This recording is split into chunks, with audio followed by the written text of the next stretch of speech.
audience. Hello, Deidre. Let's see where Ariana is. She's coming. Hey, Ariana. Where are you? Ah, there she is. Hi, audience. Happy Wednesday. I was a little lost. I thought today was Tuesday. Hey, Ariana, are you here with us? Your camera is not showing up for me. I hear take Oh, there we go. um, Happy Wednesday, everyone. Middle of the week. I hope you're enjoying this week so far. We're almost there for the holidays. My name is Eduardo. I am a community events manager at Office Source Pros. And I have those two fabulous speakers here with an introduction. Icebreaker and them to introduce themselves. Audience, go ahead in the chat. We want to know where you're calling from. We'd love to hear from you. And we also have a poll today. I'm going to open it right now, and I'll show the poll on the screen in a few minutes. But let me do my quick icebreaker. So, audience, for you to go into the chat and let us know where you're calling from and what is your New Year's resolution for 2024. Let me start with you, Ariana. What is your New Year's resolution? Oh goodness, there are too many things to list, Eduardo. I already had because I'm a lister. I wrote down all of the things that I want to try to do in this next year, but I think it's going to go for that classic of just be healthy, healthy body, healthy mind, healthy finance, all the way around, and hopefully talking about some healthy pipelines. Hey, as well. So Awesome. that'll be awesome too. That is great. That's also my New Year's resolution. I just want to be healthier. What about you, Deidre? I love that. I think my New Year's resolution is to just practice more gratitude. Just be grateful for the little things and find little opportunities, little areas of opportunities to just be happy for what I have and looking forward to what's to come. So Awesome. Um, this is great. So, audience, thanks for joining us. We are here today to talk about the three things your team needs to say that they are ready for 2024 with those amazing speakers. As I mentioned before, my name is Eduardo and I work for Modern Sales Pros. Modern Sales Pros is the world's largest and highest quality community for people in sales management, sales leadership, sales and revenue operations, sales enablement, marketing, aka our Modern Sales Pros. And our mission is to create an environment for our members to answer the toughest revenue questions out there and to help them see around corners they might not know about. And we do that through live sessions like this one you're about to experience. We have a robust online forum. The online forum is a great resource. We have 35K members, and then you can go there and answer questions. And with 35K sales leaders helping you to answer your questions, I'm pretty sure all your problems will be solved. We also host quarterly summits, and we are starting to get back into in-person events. I have one in-person event today in New York, so if you are in New York, let me know. Um, and I possibly will invite you for that event today. And then if you're not already part of the MSP community, you will receive an invitation to join us right after this event, which sounds great. But let's focus on this event over here right now.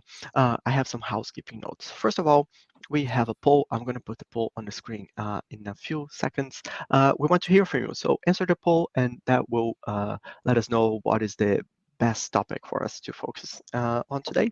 And this panel is being recorded. We cannot leave all this knowledge go to ether after the event. So you will receive a link from me right after this event with a YouTube link and also some key takeaways from our speakers. So don't miss that.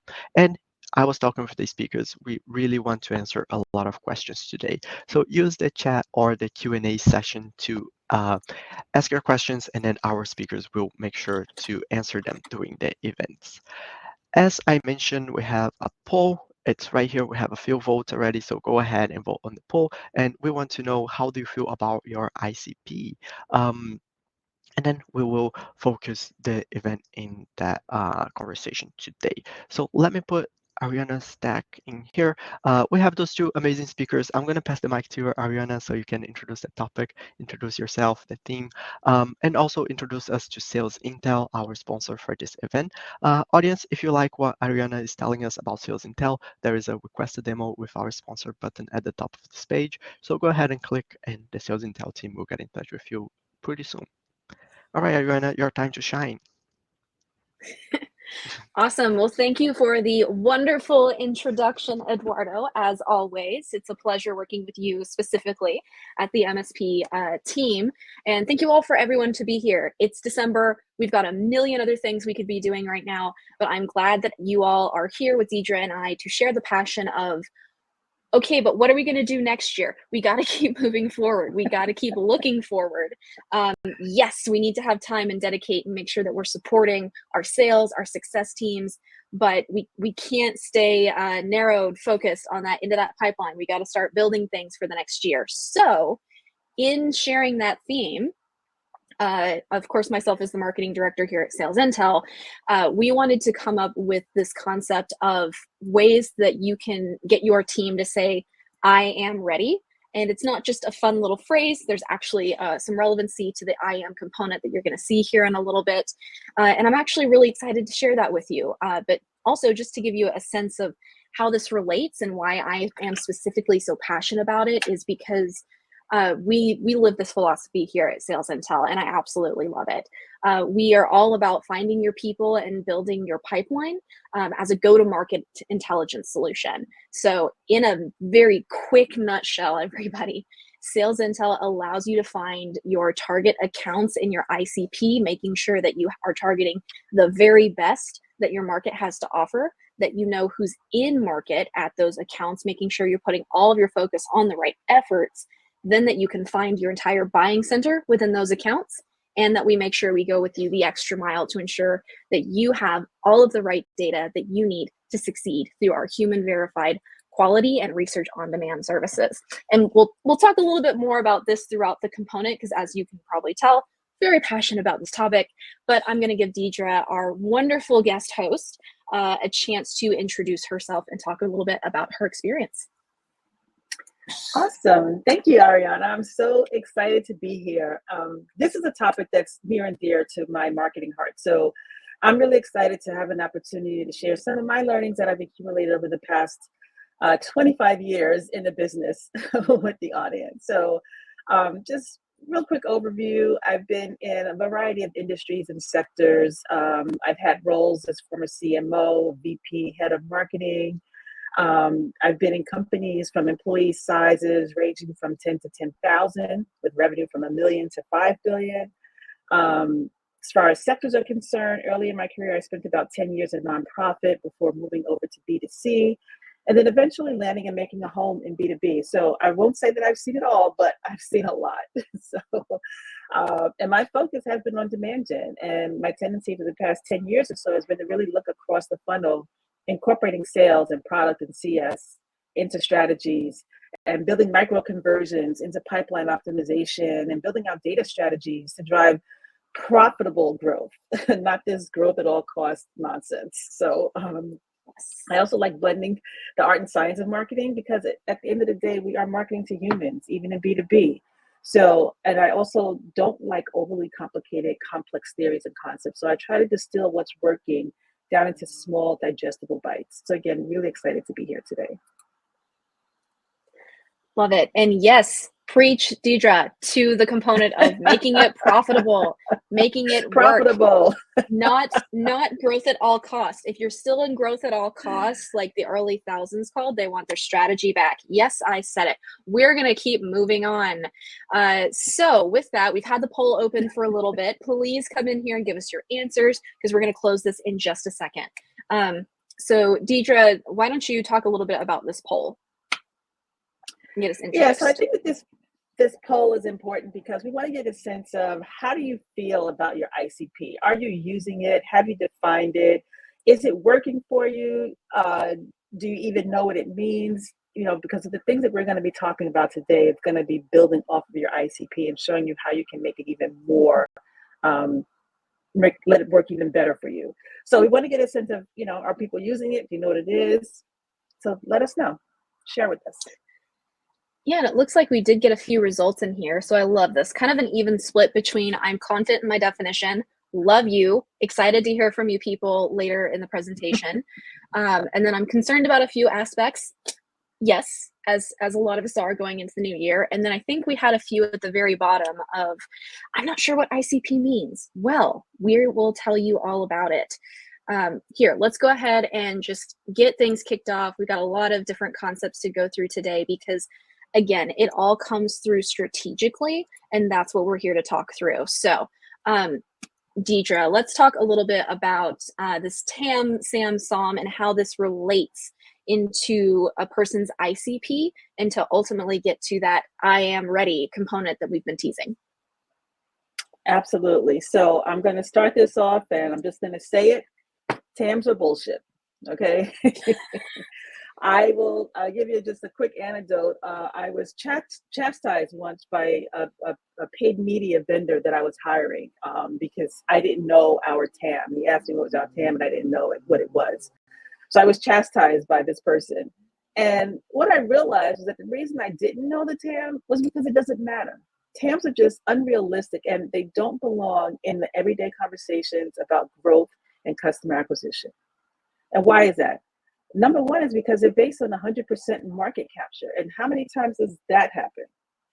They don't accurately represent the true market opportunity. And while they really should not live outside of an investment deck, and even that part is questionable, it has absolutely nothing to do with me hitting my customer acquisition targets. If my company markets employee onboarding platforms, knowing that there are 5 million companies out there that could buy it does nothing for me at all. So TAMs have to go. Yeah, it's just too big. It's too big of a metric for you to quantifiably get to. And then that's where, okay, people take it to the next level of, all right, what's my service addressable market? Oh, I think you're muted, Deidre. I see you talking. I just can't hear you. How'd that happen? I see your lips moving, but nothing's coming out. How's that? So I think that, absolutely right. SAMs were invented as recognition of how useless the TAMs were. And SAMs were saying, we know we can't service the entire market, but here's what we can serve. And that makes a little bit better sense, as we kind of go down this rabbit hole. When I worked in telecom, we used SAMs as a way of understanding which physical locations in the geography we could actually serve. So that's helpful, but you know what? It's still missing the mark. So then, continuing down this journey, we arrive at SOMs, or what some people refer to as their ICP. And this is a vast improvement if you are trying to get to the portion of your market that actually has a need for your product or service and can benefit. And again, taking this as a subset, it's looking at the portion of your market you can realistically serve or realistically reach, right? So we're trying to go down this rabbit hole of starting with this big, amorphous, kind of unrealistic number and trying to bring it down to something that's a bit more tenable, a bit more realistic.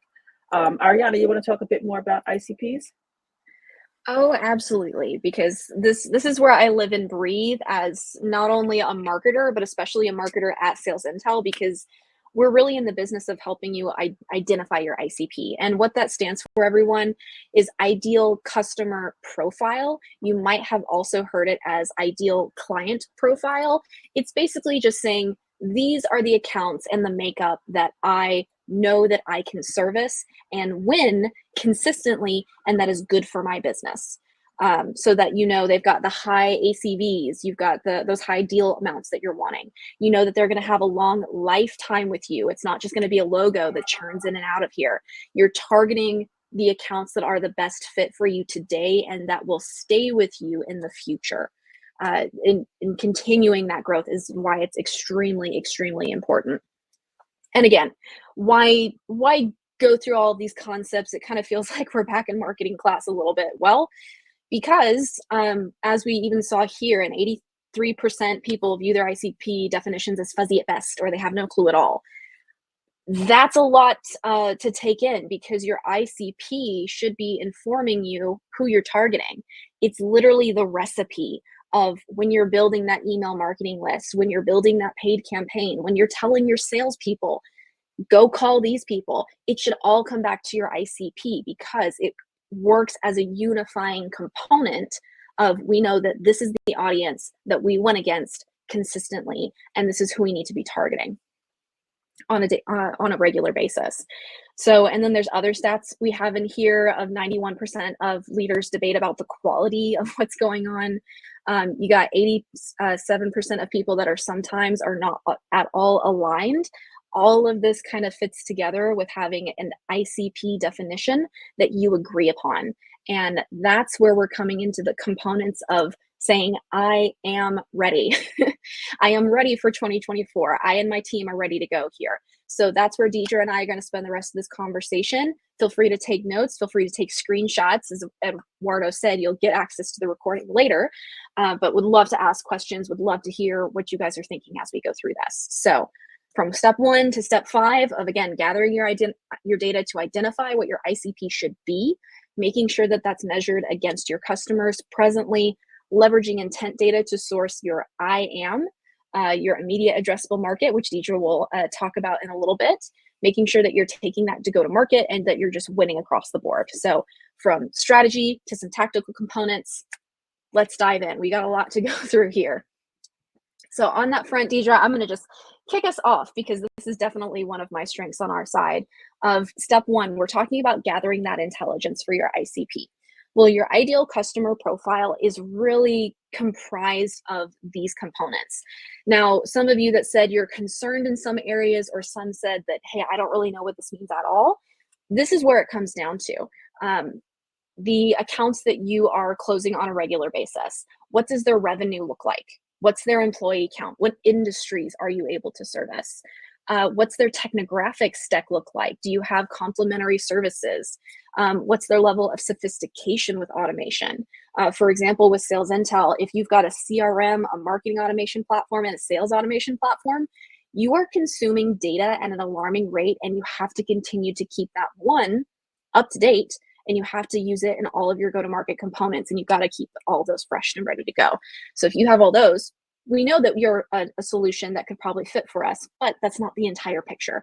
You got to look at all of these components, from firmographics to technographics to your qualifying characteristics and your readiness to buy. That's where a lot of organizations kind of get this wrong. Is you'll go for 1 or 2, maybe you won't get all of it. And it can be difficult to get all of it on your own. That's why so many people partner with organizations like Sales Intel to just get this on a regular basis so they can focus more so on the go-to-market and doing what they need to do. Let's see. I don't think we have any questions so far. Deidre, anything you'd like to add before I start talking about step 2 here? No, I think you're on a roll. Yeah, let's hit it. All right. And chat, let me know if I'm talking too fast. I may live in the South, but I've been told I speak like a Northerner at the pace that I go. So step 2 here. So you're looking at your ICP, you're building that foundation, because again, it tells you who you should target, who you went against, and why. Then you come into your customer comparison. This is the shelf life. This is a very important component of building your ICP, because it's looking at your net revenue retention, your NRR, your ability to retain and expand the clients that you are closing in that initial pipeline for your ICP, because that's where you've got things that are a great fit that you'll know that'll work with you, things that kind of fall out of that are a great fit for now, but maybe not so long-term service. And that's where all this comes into play. So kind of how we did this at Sales Intel is that we pulled in a lot of different people to understand who's looking at this, who's benefiting. Yeah, my goodness, Deidre, who's benefiting from this ICP definition and why? Because the ICP, your ideal customer profile, should not be defined by one department alone. One department does not make all of the decisions for the entire organization. You have to come together. You have to agree on what's going on in here. So got to put together something that we refer to as the demand center. This is comprised of RevOps, customer success, marketing, and sales. We want to understand who's involved in this decision. What are we actually looking through? How do we pull all this together, and why? When you're able to do this, then you take it a step further and you can say, okay, from all of these buckets, look at all of the accounts that we had, our expanded accounts, our retained accounts, our churned accounts, closed won, closed lost. Closed lost is very important. Do not disregard your closed lost. It's telling you something. We learn the most from failures oftentimes. You got to go look at that bucket.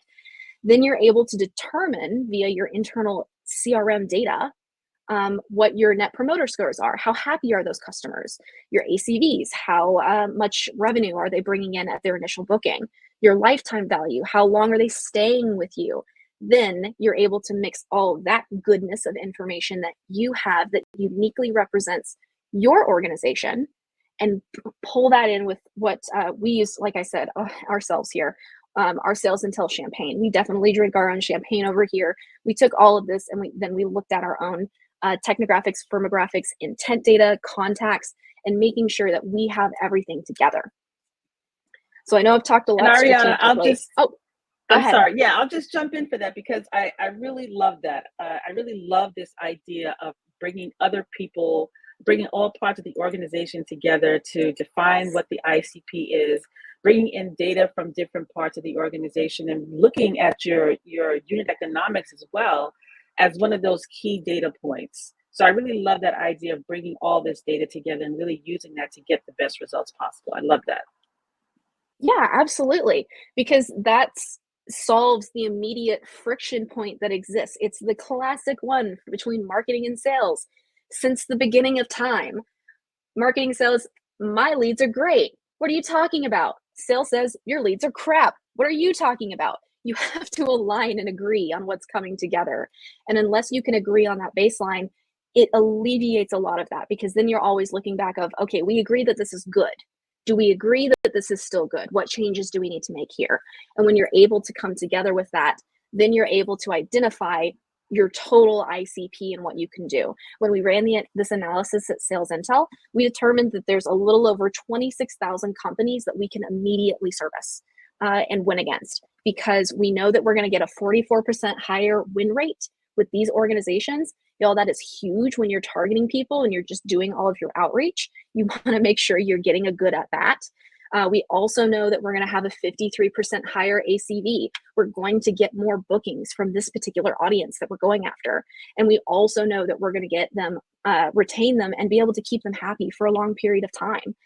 Data is an important service, and you've got to make sure that you are providing them with the intelligence that they need to run their go-to-market. That's the whole point. So then pulling all this all together to understand your accounts, but then also understanding the people. Yes, I will talk a lot about accounts and focusing on account centric because that is so important. But you also have to consider the people that are in those organizations because ultimately that's who you're pitching to. You got to find those people and you have to reach your entire buying center within that ICP. So a way, again, because I'm all about tactical components, this is how we break this down. So you want to know what this means for your go-to-market. So we have like the where spot, an area of, okay, this isn't necessarily the right area of contacts or the right prospects we want to talk to.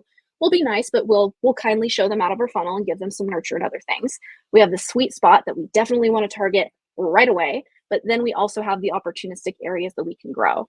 But this is, again, it kind of comes back to this concept of when we were looking at the SAM and the SOM, your ICP can still be huge. That ICP for Sales Intel is a lot. That's 26,000 companies to try to target within 1 year. Well, one, that's a lot on your resources that you have for your entire company. But two, not all of those organizations are ready to make a change. And this is why, Deidre, I love this concept of when we first got to meet and talk about this, which is the step 3, the surfacing your IM. And I will let you introduce this concept. I know you coined this term. So I will let you have the floor there. Well, thanks a lot. And yes, I totally agree. And I love how the progression of this conversation is going because yes, the SOM and the ICP is definitely better and more manageable than trying to target a TAM and a SAM, but it is still big. And we are still diluting resources across that entire ICP, right? So ICPs and SOMs, it's good, but we can't just stop there. That's not good enough anymore. And why is that? We know that marketing is coming under tighter scrutiny. We have to do more with less. We need to show ROI for every initiative. We need to do all of this faster, faster, and faster, right? And sales is under just as much pressure. Sales is looking for better qualified leads. They're dealing with longer sales cycles and increased buying committee sizes. When you talked about the buying center, that totally resonated with me because according to Forbes, the average size of a B2B buying committee has increased from 6 to 10 and even 14 people. Other sources suggest that it's even bigger than that. It has moved from 7 to 20 people. That's a huge amount of people to target to. And we need to find a way to better spend our dollars and resources efficiently. And that means focusing on people where your product or service will resonate as a need to have and not as a nice to have.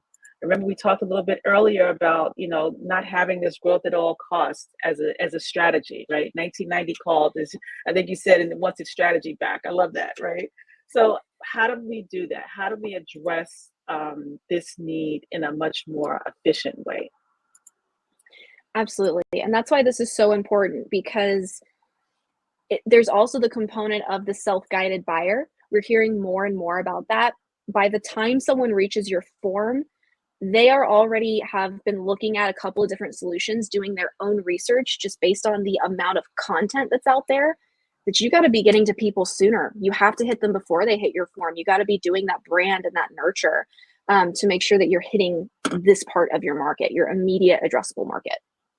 Right. So what is that? That is a portion of your ICP that are exhibiting intent signals.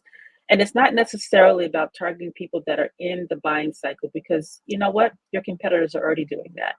This is about looking beyond the obvious and find those prospects that have strong implicit needs as well. So this IAM is a subset of your ICP.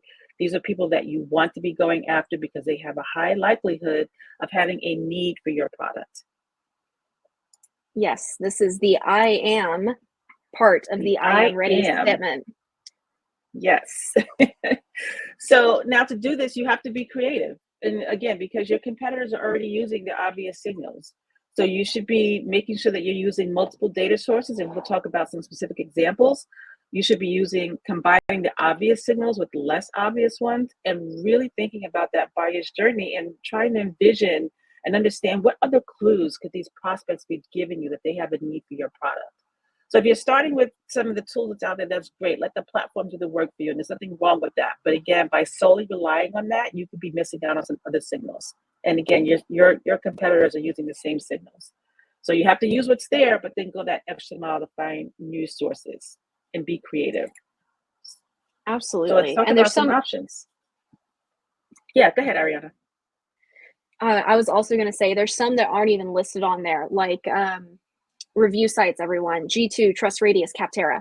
Definitely great uses of intent signals. Your own website, great first-party data that you can be using. There's tools that can help you do this. But I love, Deidre, in this conversation where it's, okay, what we had just thrown up there, that's well and good. You should be using a baseline. For everyone that said they were confident in their ICP definition, awesome. I want to know if you guys are using that baseline, but then I'm really excited for you to talk about going that extra mile, because the people that already have this down, this is where they can get that competitive edge. Yeah, absolutely. So let's take this as an example. So we all know there's been a crushing hit of layoffs this year, right? There's been over 240,000 layoffs in the tech industry alone. But you know what? Right now, there's also 70,000 marketing jobs posted on LinkedIn. There are 482,000 sales jobs. There's 40,000 HR jobs, and there's 101,000 finance jobs. So if you were to take, for example, companies that have experienced both a reduction in their overall headcount, but are also growing in a particular functional area that matches up to your ICP, you've uncovered an implicit need. If you take a company that has, negative overall growth, but say there's positive head growth in accounting or in HR, that indicates that there is a need, there's an alignment, there's a desire to strengthen out that area of the business. And if that matches up with your ICP, then that could be a great signal for you. And you would also be looking at signals that your competitors are not looking at, because they're just looking at the negative overall headcount growth. No, absolutely. Then I think you have a couple more in here as well, Deidre. Let's try a couple. Yeah, I want to get those creative juices going, right? Because these exercises are going to be very much about you envisioning your customer and envisioning their journey and their pain points, and being very, again, we'll say this over and over again, being very creative about how you can use data. And this is an example of how you can combine data and create your own index of leading indicators, for example, that are meaningful for your market, and then use that to find companies that are significantly below that. So for instance, let's say you're a marketing services firm and you're trying to find new clients. You can calculate the average number of social media followers by industry, and then look for companies that are significantly below that. Because what does that mean? That means that there's a lack, there's a need, there's a gap that's somewhere in their marketing function, and that could be an opportunity for you to go in and help fill that gap. But again, that's looking below the surface, looking beyond just the obvious data signals that are out there, and getting creative about how you can take the data that's out there and combine it and make it in something that you can particularly use. Let's try one more example. So if you're thinking about the pain points that you are addressing, how can you look for data signals that can identify companies that are experiencing that pain as well?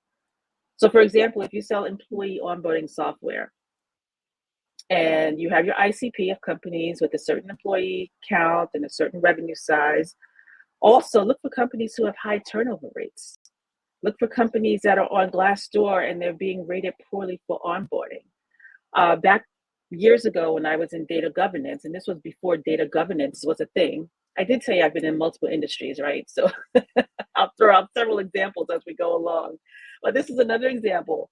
I was in data governance, and that was before data governance was a thing. And I used job postings. Who was posting a job for a data governance expert? That, of course, is an indication of a company that not only is aware that it has a need, but is looking to solve it.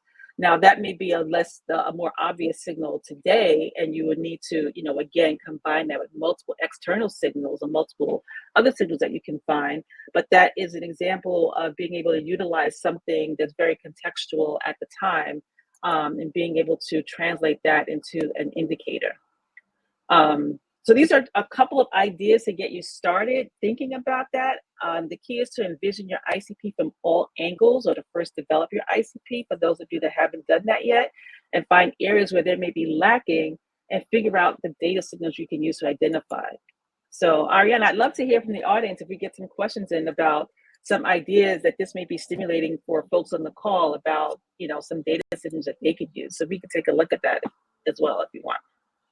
Yeah, absolutely. Everyone, please put your questions in. I know we had a really awesome one that already has come through. We've got a dedicated Q&A part at the end of it, so we are going to get through your questions very soon. And especially if you all have a creative question for Deidre, this is the time to ask it while she is here. So with this, where we're at right now, then we're on our way to step 4. So step 1, we gathered our data. We looked at our CRM to understand our own data that we have within our. Ever one of those moments where your brain just stops when you're looking at all of your ICP data that you have in your own CRM, yes. comparing that to measure your overall ICP. Then we looked at, okay, which of those customers are you keeping happy to make sure that you're getting that NRR, that long-term value that you're getting to make sure that you're getting those customers. Then we talked about the importance of, hey, ICP, still too big for a lot of teams, and especially teams that are, as Deidre said, asked to do less or do more with less. It's happening right now. So when you look at your IAM accounts, then you're starting to get a narrower focus of people that are more apt to have a conversation, more apt to be in market, and just more ready to make a change. So when we're considering this in your IAM model, that's all well and good, but we have to have a tactical way of having that information and disseminating it to our go-to-market teams. This is the importance of step 4. This is where you're crafting that proactive scoring IAM model. And so there's a couple of components to this. You may have also heard this referred to as lead scoring or account scoring.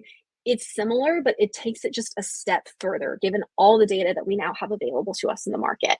So it starts with this all-bound engagement, not just your MQLs, everybody, but looking at your chat, looking at people coming to your webinars, looking at people that are engaging with you at events, looking at all of the signals in which people are reaching out to you to get information. That's the first step. Second step here. Then you have to look at your next scoring dimension. This is still a little passive, because if you've ever been in marketing or you've been in RevOps and you're saying, okay, awesome, we've put out all of our materials, we're sending out to hundreds of thousands of people, now let's wait for the hand raisers. If you're waiting for the hand raisers, you're still at this passive scoring dimension. This is your account fit and your persona fit. So this helps address, okay, of the people that are either coming to me or that I'm targeting, we know that they fit our ICP. They have a great score there. We also know that these are the personas at these accounts that we want to talk to. If you score high on either side, it can help move you along in the process to know that you're being targeted correctly. The last angle of this is that red hot, I am ready component. It's the intent score. It's looking at all this information. And again, where do you find intent? How do you start looking for it? Well, y'all, it's in a lot of places. There are buying intent topics that you can look at specifically. There's website resolution tools that allow you to look at the organizations that are visiting your own website where you can parse them out. Looking at data. Did someone just, news data. Did someone just hire a CMO and now, hey, marketing is going to change? Did they just do a bunch of layoffs? Oh, well, maybe they're tightening their belts. There's a lot of different ways that you can look at this. Again, review sites, excellent source of this as well. And as Deidre mentioned, those custom IAM trends. If you're already at that level of maturity that you can add those components in and be a little bit more creative, that's going to give you the competitive edge. So another way of looking at this, because I love graphs. I'm a very graphical person. Graphic design is my background that I've spent many years in. And so when you're looking at your IAM model, I also want you to think about, okay, what are the audience buckets that ultimately I'm targeting? In a very simple component, you have 4. On your top right, you've got your prioritized MQLs and your SQLs. These are in fact showing high account fit and persona fit and really high engagement score. That is your IAM. That is your immediate addressable market. That is where all of your resources should be going to do immediate targeting. Whether it's marketing, sending out exclusive dedicated offers, because if they're a great fit and they're showing intent, you have very little to lose. They're often engaged in that kind of content anyway. But again, make sure you're following the email best practices, make sure you're doing your good things and due diligence as a marketer. From there, as you break out into the top left and the bottom right, you start getting into those opportunistic buckets. So of your IAM, we start to step outside of it into just our normal ICP. Maybe they are showing really great account fit, but hey, they're just not ready. That's the majority of the market. Over 90% of your market is not ready to make a purchase decision at any one time. It's more likely you're dealing with 5 to 3% of your market that's in this IAM bucket over here. So this is a great overflow for sales as you're starting to target here. If you've already exhausted everything in your IAM bucket, then you overflow over here to your high intent accounts. Then you have your maybe not so good fit, but they're showing intent. There could be something to be said here. Again, just approach these buckets with more and more skepticism, because you want to make sure that you're using those resources correctly. Again, we all have smaller teams. We're all working on tighter budgets, and we have to do more in a short amount of time. By focusing on your IAM model and giving that appropriate scores, you'll be able to do that. For some of our people that have been doing this already a little bit, you can even break this down even further. So that way you can say they've got no intent to some intent. Maybe they're showing intent on 1 or 2 signals. Or if you have high intent, they're showing intent on 3 or more signals that you're tracking. This is a great way to do this as well, because then you can take your IAM and be even more segmented with it to understand and create all these components. Because again, it's understanding strategically who you're targeting, who you're spending all of your resources on, because ultimately that's how we're getting measured, is to see the best results. And you get the best results by talking to people that are willing to talk to you through your IAM. And this is where, Deidre, it's all about bringing it back to the go-to-market. How do we ultimately now get to step 5, creating efficiency in our go-to-market?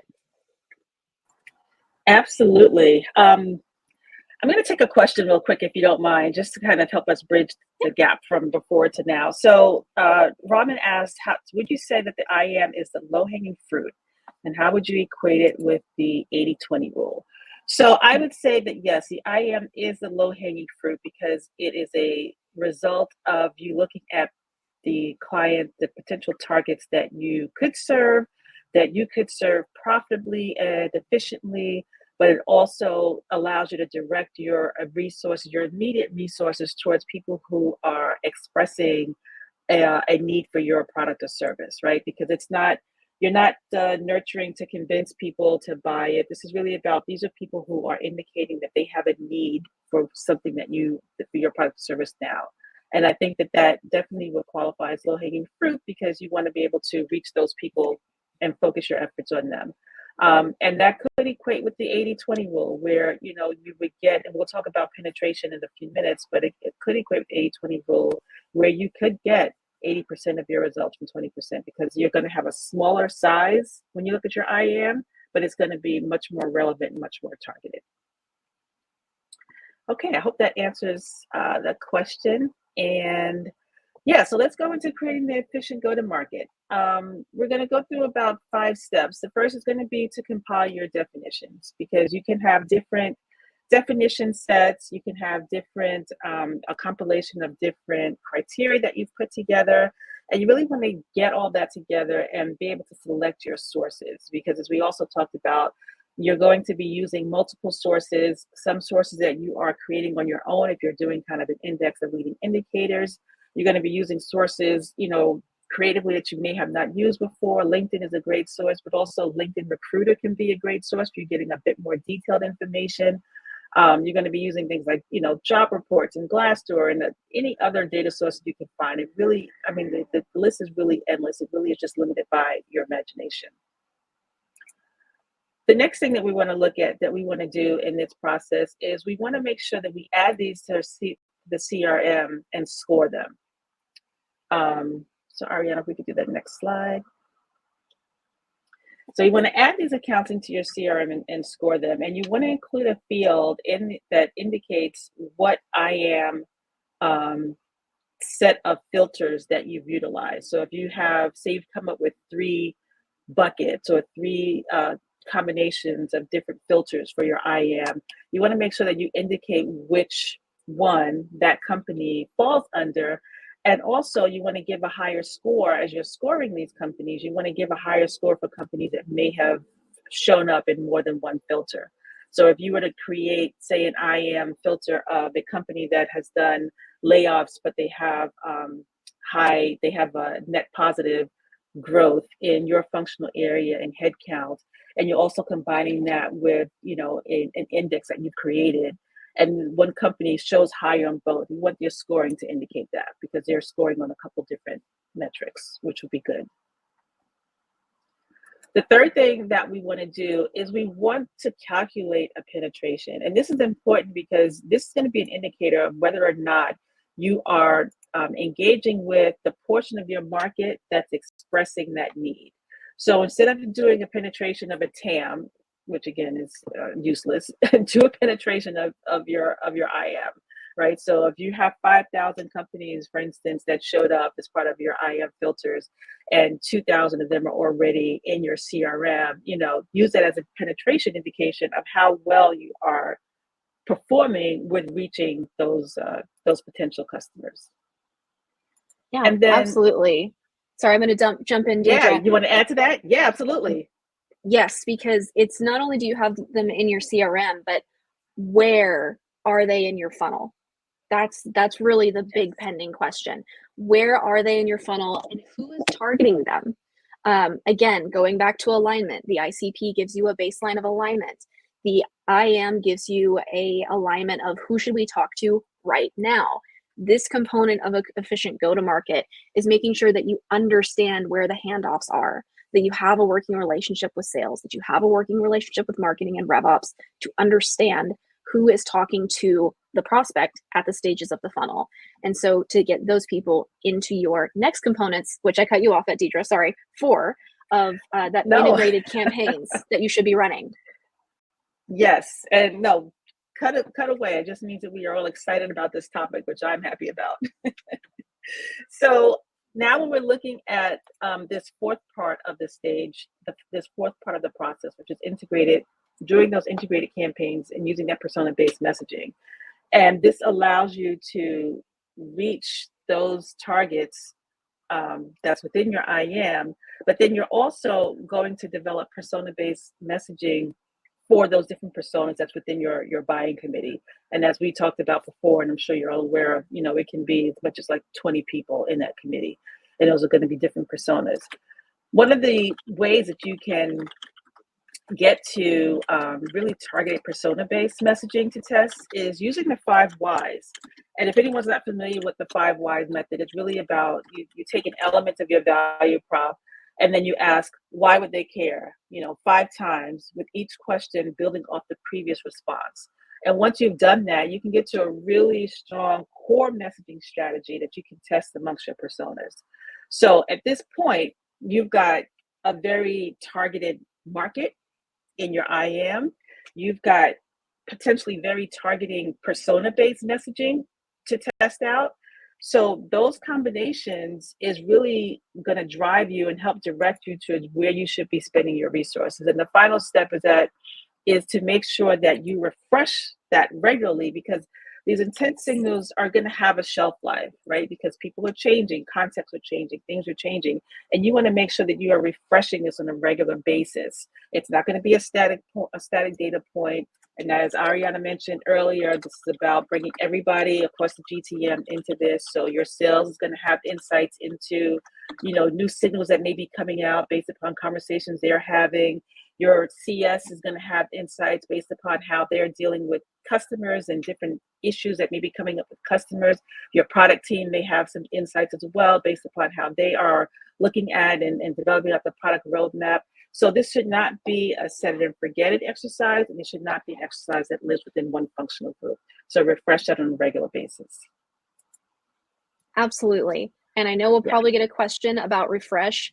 What that really means here is that you have baked in the intent data components into what you're doing, so that the score that we talked about in the second step here, add to your CRM score, is a fluid number. It's not just a static input that comes in. So like the firmographics and technographics of an organization may not change that often. They can remain more static, more or less.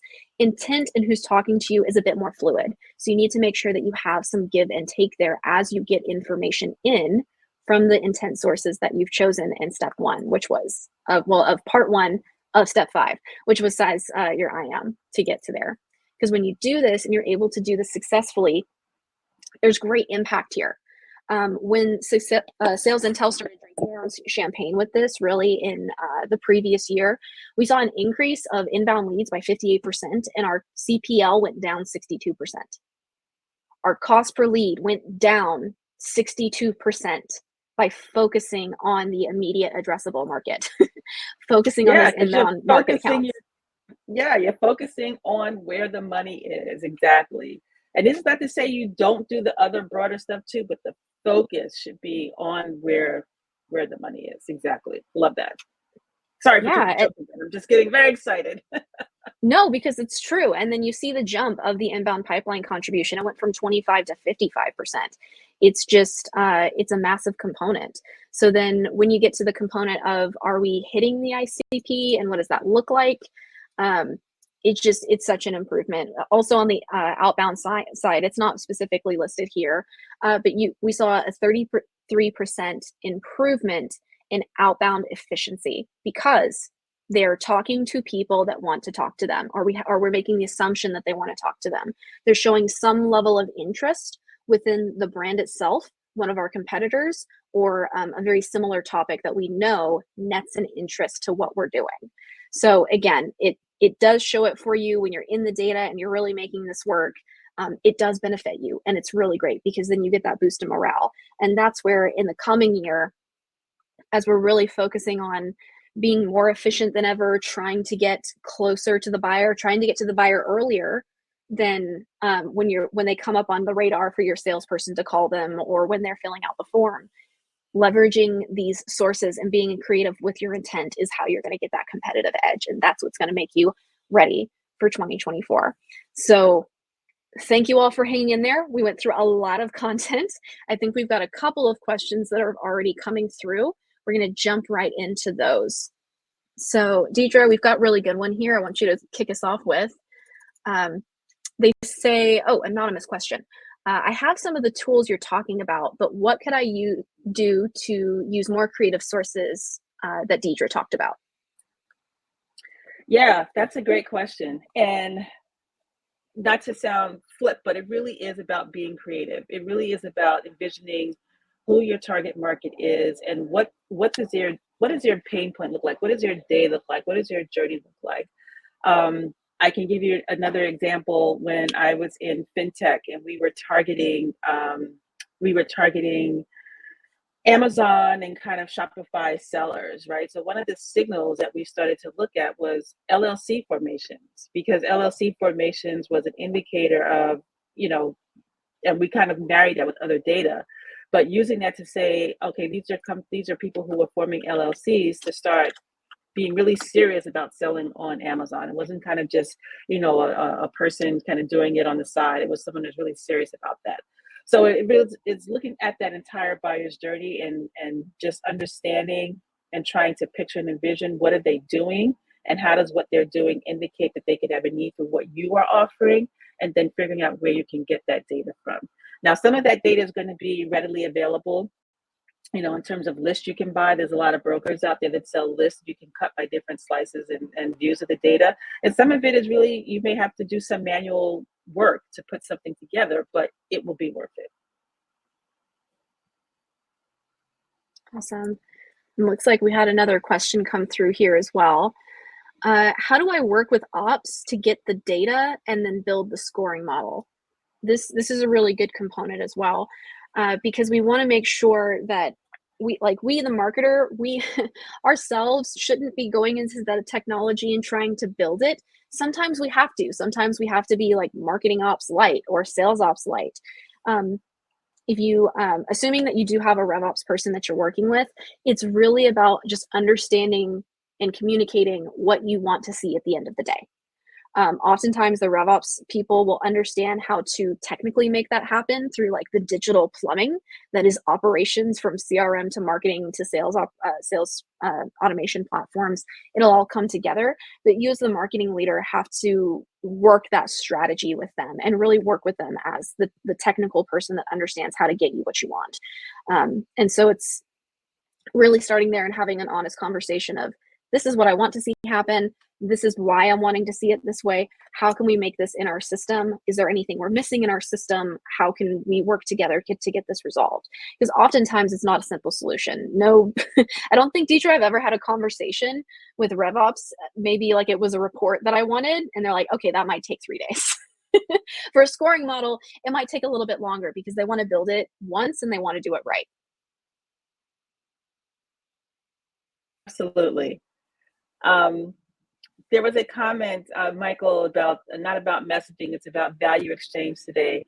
Totally agree. And I think that what this framework will help you get to is really deciphering the value that your product or service offers, and then being able to create a message that communicates what that value exchange looks like, right? So it's not about, we're just kind of offering this one size fits all. We are really taking the time to delve into what this product or service can mean for you as a company, and also for you as a persona in that buying committee, and being able to really communicate what that value looks like. Absolutely. All right, we've got time for a few more questions in here. We've got another one. How do you get intent data with spending on a platform like 6sense? Did you mean to say without spending on a platform, or you're trying to get intent data from that platform? I'm not quite sure what the question was. I think it means without spending. Yeah. It is difficult. If you're trying to source that on your own, it's not impossible. It can be quite difficult, because then you're taking time and resources out of your team to research, and it's just like prospecting. If you think of a sales team that's trying to get accurate numbers and trying to do all of the components themselves, then they're spending a lot of time researching versus actually calling the clients that you want them to be talking to. The same thing can kind of be said for intent data. It is good to partner with someone, but you want to make sure that you've got more reach there. So you want to partner with a person that has a lot of intent data sources. Again, shameless plug, I'm a completely transparent person. Sales Intel, we do offer 4 different intent sources. So that way you can try to have one solution and you can reduce your amount of vendor spend, because that's a big component for it. You can also work with G2 to get like review signals there. There are tools that you can use to look at people that are visiting your website. And so if you're just starting out and you want a small component of intent, then that's awesome. You need to start somewhere. But when it comes to intent data and you have that level of maturity and sophistication, the more signals you have, the more accurate of a picture that you're going to end up with at the end of the day. Yes. And I'll add to that as well, that you could also look at it in terms of, are you going to spend a lot of money up front, right? But then spend a lot of time on the back end, really trying to finagle that data and really trying to make it workable for you, and really doing a lot of, follow up and really trying to connect with people, half of which may not even want your product. Or are you going to invest the time up front to really get that audience narrowed down to people who have that higher likelihood of converting, and spend less time on the back end? So I think it's kind of, where do you want to spend your time and your resources? No, absolutely. Because it's different for every organization. There's certain levels where you'll make choices of what's best for your org in the immediate term. So I love that, Deidre. It's a really, really good point. We got another question in here. Are there any possible foreseeable changes in GDPR regulation that could negatively affect intent signals? And if so, how do we make up for that in other ways? So for those who don't know what GDPR is, that's the general data protection regulation. So it specifically and most widely applies to any time you're going out of the country, but also applies to a lot of US markets. I'll be quite honest. I have not seen any major changes in this, but I do know intent data specifically refers to account intent data. Even when you're going to a review site like G2 or TrustRadius or Capterra, you're not going to see the individual. The individual's privacy is always, always protected when it comes to intent data. You're going to see looking at the account level. When there's a certain number of activity that increases within a specific account, that's when you see the surge, and that's when you see that it's an official intent signal that pops up for you. So could it impact intent data? Possibly. We're all just going to need to see and just make sure that we're all being aware and being respectful of privacy, because that's very important as well. All right. Any other questions coming through here? Deidre, did I miss one? We had one person that asked about how often should they refresh the intent data. So as we said, we would recommend doing it about on a quarterly basis. That should be enough time for any new signals to start coming through, any changes to be picked up on, and also just allows you to just, keep everything fresh and kind of continue to validate the signals that you are using. So would recommend on a quarterly basis. Yep, absolutely. And that's when, again, when we talk about IM, and someone else, one of our amazing attendees asked about this earlier, is your IM, your immediate addressable market, the low-hanging fruit for your target of next year? Yes. The short answer is yes, because those are the people that are more apt to have a conversation with you. They're either already in their buying cycle or they're about to be in their buying cycle. Now, again, intent data is not a silver bullet. It is an important part of the overall picture that you're creating. So don't just look at anyone that's showing intent in your direction. It needs to come through that funnel of, okay, they're in my addressable market, they're a strong fit for my ICP, and they're showing intent. Those two go together so importantly, because anyone can be looking up anything. We have seen stories of there was like a few years ago, there was a big crash that had happened, unfortunately, with one of the I think it was the SpaceX crash that happened, Deidre. And suddenly everyone was researching it. Everyone was looking into it because it was a big news story.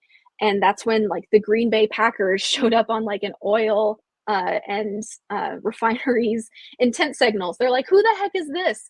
What is this data going on over here? It's like, well, make sure you're looking within your ICP. Make sure you're using the correct best practices as it comes to intent data. So again, it all comes down to that. Yes, it's low-hanging fruit, but you got to make sure you're putting all the other puzzle pieces around it as well. Absolutely.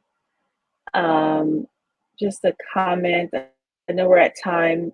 Michael said that intent data without content data is not very useful. I'd like to understand a bit more what you mean by that, Michael, because intent data is going to give you company level, and you can always attach contact data to the company.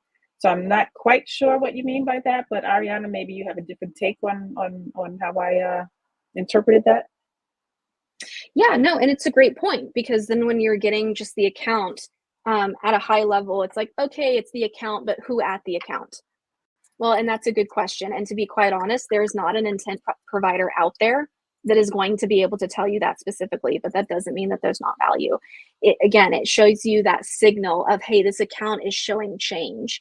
So by going through your appropriate motions of targeting your immediate addressable market, sending that appropriate value, sending them great offers, things that are relevant to what they're looking for, messaging that's relevant to the persona that you're talking to, that's when you'll be getting into that, and you have a better likelihood of reaching that account that has a shorter sales cycle, those higher ACVs, and being able to talk to you a little bit faster.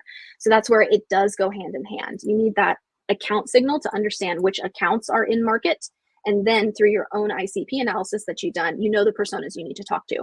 And so then it's just a matter of effectively marketing to those personas. Awesome. Great.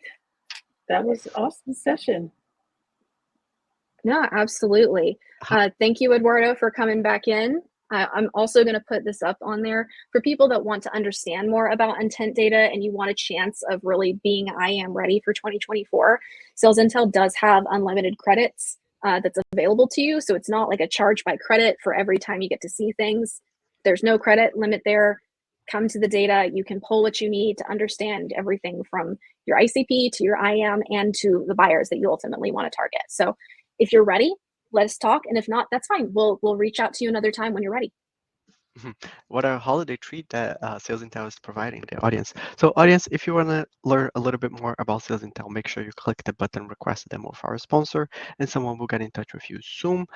We also, excuse me, we have a tab on your right-hand side with that says docs. So Sales Intel put some documents, some resources available for you, audience. You can go ahead and check them out. But we are gonna wrap things up here. I saw some people asking in those are the documents that are available in the tab. So all those links are there right there, and I will also add them to my follow-up email.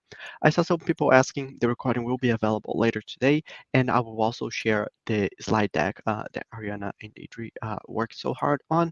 So audience will receive both of them later today. Make sure you are looking up for an email from me. Deidre, Ariana, Sales Intel, thank you so much.